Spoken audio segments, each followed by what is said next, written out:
எல்லாருக்கும் ஹாய். இப்போ ஸ்ட்ரிங் டைப்பில் எப்படி பூ கட்டுறதுன்னு பார்க்கலாம். யூஸ்வலாக கட்டுற ஃப்ளவர்ஸ் தான், ஆனால் அது வந்துட்டு ஸ்ட்ரிங் மெத்தடில் எப்படி டைப் பண்ணலாம் அப்படின்றது தான் ஒரு சின்ன வீடியோ. சிலருக்கு பூ கட்ட ஆசை இருக்கும், அவங்களுக்கு நெருக்கமாக கட்ட வராதுன்றதுனால இந்த மாதிரி ஸ்ட்ரிங் டைப்பில் கட்டினோம்னா அது ரொம்ப நெருக்கமாகவும் நிற்கும், பார்க்க அழகாகவும் இருக்கும். ஆனால் கொஞ்சம் நேரம் ஆகும், அவ்வளோதான். அதை விட்டால் ஆறாமல் அது செய்யலாம். இப்போ நான் வந்துட்டு 3 விதமாக நான் டைப் பண்ணி காமிக்கிறேன். அது என்னன்ட்டு இப்போது நெக்ஸ்ட்டு கண்டினியூவாக பாருங்கள், அது தெரியும் என்ன மாதிரியான ஒரு 3 டைப்ஸாக கட்டுறோம் அப்படின்னு சொல்லிட்டு.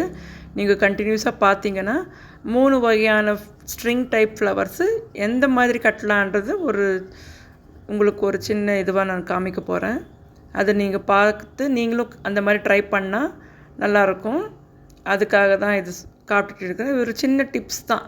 எல்லோரும் யூஸ்வலாக கட்டுற ஃப்ளவர்ஸே நம்ம ஸ்ட்ரிங் டைப்பில் எந்த மாதிரி கட்டலான்றது தான். 3 டைப்ஸ் ஆஃப் டையிங்கில் இது செகண்ட் டைப் ஆஃப் டையிங்கு.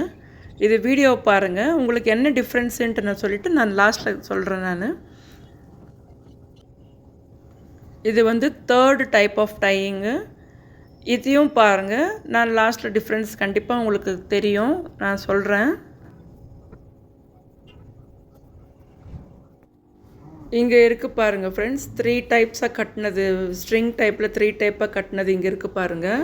இப்போ இதில் பாருங்கள், இப்போ இதில் வந்துட்டு அந்த காம்பும் அது பூவும் சேர்ந்தாப்புலையே இருக்குது. அந்த லென்த் வைஸ் சொல்கிறேன் நான்.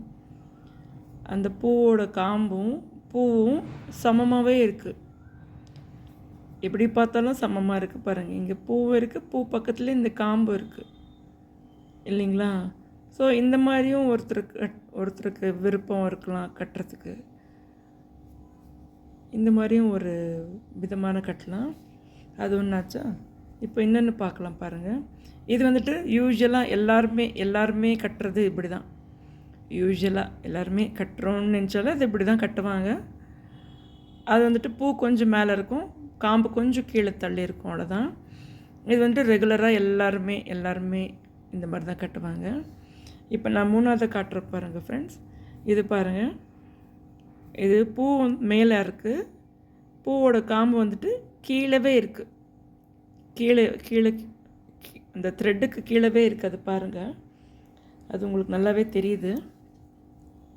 இங்கே பாருங்கள், பூ எவ்வளோ நீளமாக இருக்குது, அந்த பூவோட காம்பு அந்த த்ரெட்டுக்கு பக்கத்துலேயே இருக்குது.